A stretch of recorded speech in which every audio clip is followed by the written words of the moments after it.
Hey everyone, welcome to the first day of the January of Becoming a Better You challenge.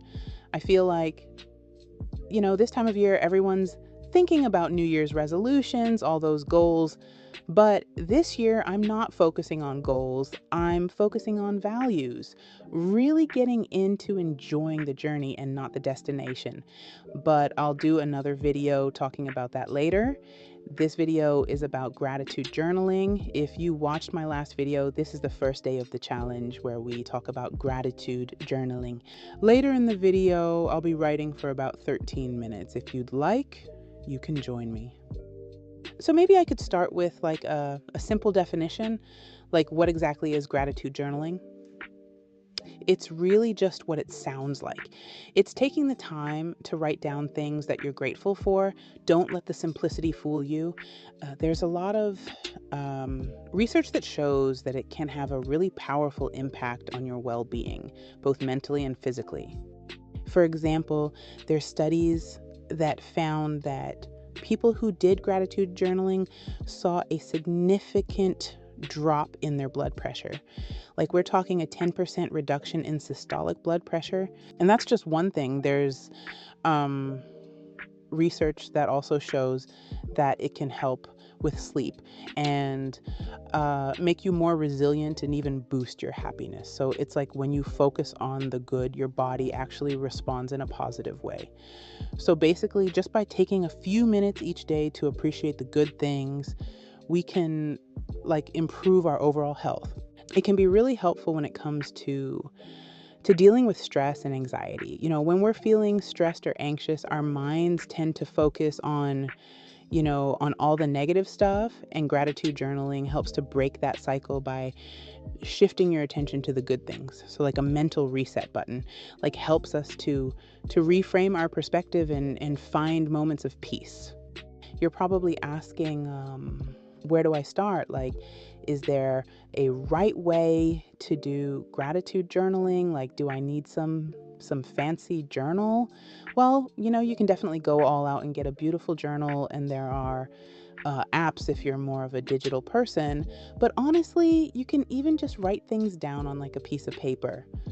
The important thing is to find something that works for you, something that you'll actually stick with. I mean, consistency is key with any habit. I always tell people to try to connect it with an existing habit. So maybe you do it first thing in the morning while you're having your coffee, or maybe right before you go to bed, kind of as part of your wind down routine.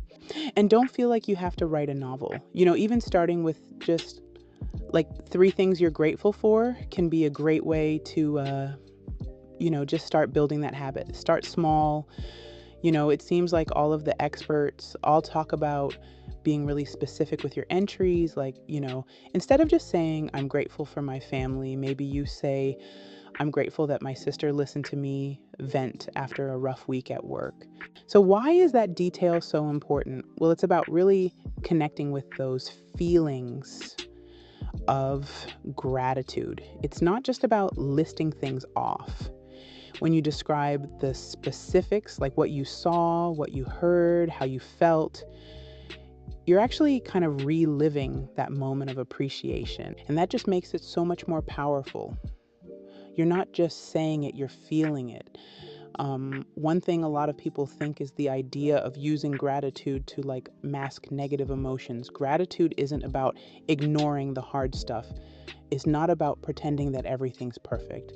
It's about choosing to focus on the good, even when things are tough. So you can acknowledge your struggles and at the same time appreciate the good things, maybe the support that you have or the lessons that you're learning. You're not denying the darkness.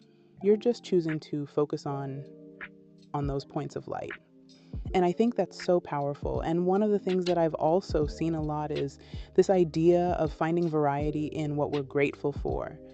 It's so easy to kind of like list the same things over and over again, but it seems like there's like a whole universe of gratitude out there. So what are some maybe unexpected places we might find gratitude? It's really easy to take the simple things for granted, like what about the warmth of the sun, or how about the taste of your coffee in the morning? maybe just the quiet time that you have to yourself. It's really about challenging yourself to look beyond the obvious. And I think you'll find that there's gratitude to be found in every single day. One really powerful way you can do to kind of like make this practice really your own is to start incorporating mindfulness into your gratitude journaling. So, with gratitude journaling, we don't want to just make a list of all the things that we're thankful for. It's about like actively cultivating that mindset of appreciation. So what's the difference there?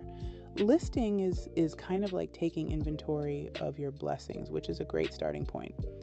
But cultivating gratitude it's about going beyond that. It's about actually seeking out those moments of appreciation throughout the day. So don't just list things off. Try to really savor those moments of appreciation. Like really take the time to experience them fully. I'm all about like slowing down and appreciating those little things. What does savoring actually look like? How do you do that? Okay, imagine you're having a really delicious meal. So instead of just scarfing it down, you might pause for a moment, close your eyes, and just really focus on the flavors, the textures, the aroma. Think Remy from Ratatouille. You're completely present in that moment, and you're absorbing all those details. Like you're hitting the pause button on autopilot and actually like experiencing the joy instead of just letting it pass you by. And you can bring that same approach to your gratitude journaling. When you're describing a moment that you're grateful for, really take the time to relive it. Like, what did you see? What did you hear? What did you smell? What did you feel? The more vividly you can recreate that experience, the more powerful it's going to be. We're training our brains to be more open to joy, appreciation, contentment, all those good things. So it's not just about feeling better in the moment, it's actually creating these lasting changes in how our brain processes the world. And that has a ripple effect on every aspect of your well-being. And the more you practice this, the more natural it becomes. It's building a muscle. The more you use it, the stronger it gets. Gratitude shouldn't feel like a chore or, an obligation. Start small.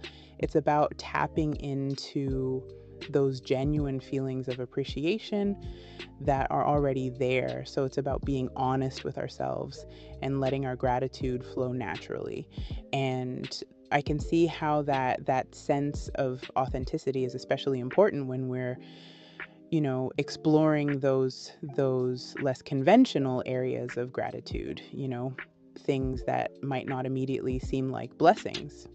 Some examples of those less conventional things, maybe it's the challenges that you faced that have helped you grow, or maybe it's the mistakes that you've made that have taught you valuable lessons, or even, the difficult people in your life who've pushed you to become stronger. We're reframing those experiences and finding gratitude in the things that might initially seem negative. Gratitude is a practice and not a destination. It's not about achieving this like perfect state of bliss, but it's about cultivating this ongoing mindset of appreciation. It's a journey, not a destination. And like any journey, there are going to be ups and downs and there are going to be twists and turns. But the important thing is just keep moving forward, to keep practicing. It takes the pressure off of having to be perfect. We don't have to be perfectly grateful all the time. It's about embracing the process. Maybe see those challenges as something that is happening for you instead of to you, to help you become the person you actually want to be. And the more you practice, the easier it gets. It's like anything else. The more you do it, the better you get at it. So it's not about achieving some kind of like gratitude enlightenment. It's about consistently showing up, making an effort. Now, how does it fit into this bigger picture of self-improvement? I think gratitude journaling is often seen as a foundational practice for self-improvement because it really helps you to shift your perspective and focus on those positive aspects of your life. So when you're feeling grateful, you're less likely to get bogged down by negativity. And you're more likely to approach challenges with optimism and resilience. gratitude lays the groundwork for all these other positive changes that we might want to make. When you cultivate that mindset of gratitude, you're more likely to take care of yourself. You're more likely to build strong, positive relationships and enjoy your life more. So it's like it creates this upward spiral of positivity. One thing you could do is a gratitude scavenger hunt. A scavenger hunt for gratitude. It's about bringing a sense of playfulness into the practice. So you might, challenge yourself to find something you're grateful for that starts with each letter of the alphabet. Or maybe you could, go to a familiar place and try to find something new to appreciate about it. Another is gratitude letters. It's a really beautiful way to, express your appreciation for someone in a very tangible way. So basically, you write a letter to someone who has made a positive impact on your life, and you just tell them how grateful you are for them. I mean, I can only imagine how amazing it would feel to receive a letter like that. It's just so thoughtful, and it's not just about the words. It's really the thought and the effort behind it. The research shows that writing gratitude letters can actually boost your own happiness and strengthen your feelings of connection to others. So it's a win-win for everyone involved, and it really encourages us to kind of like step outside of ourselves and acknowledge the people in our lives who make a difference. There's no right or wrong way to do this. What works for one person might not work for another. So the key is to experiment. Find what resonates with you. Maybe it's journaling, maybe it's gratitude letters, maybe it's meditation, or maybe it's just, taking a few moments each day to appreciate the beauty around you. It's about giving yourself permission to explore and figure out what works best for you.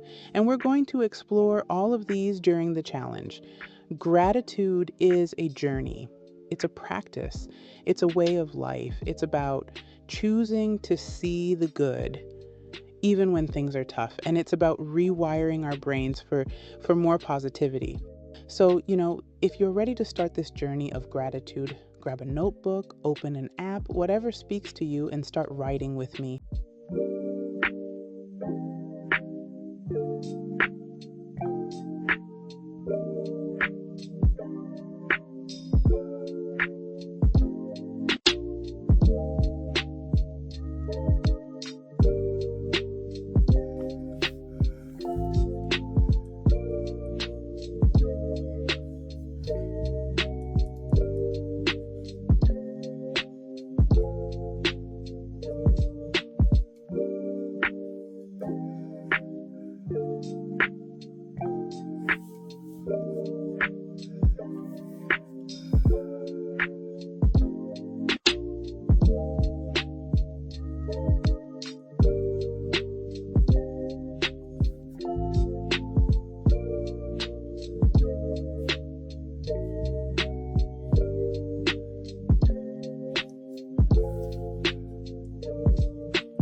And as you continue on this journey of gratitude, I'm going to leave you with a prompt for the day.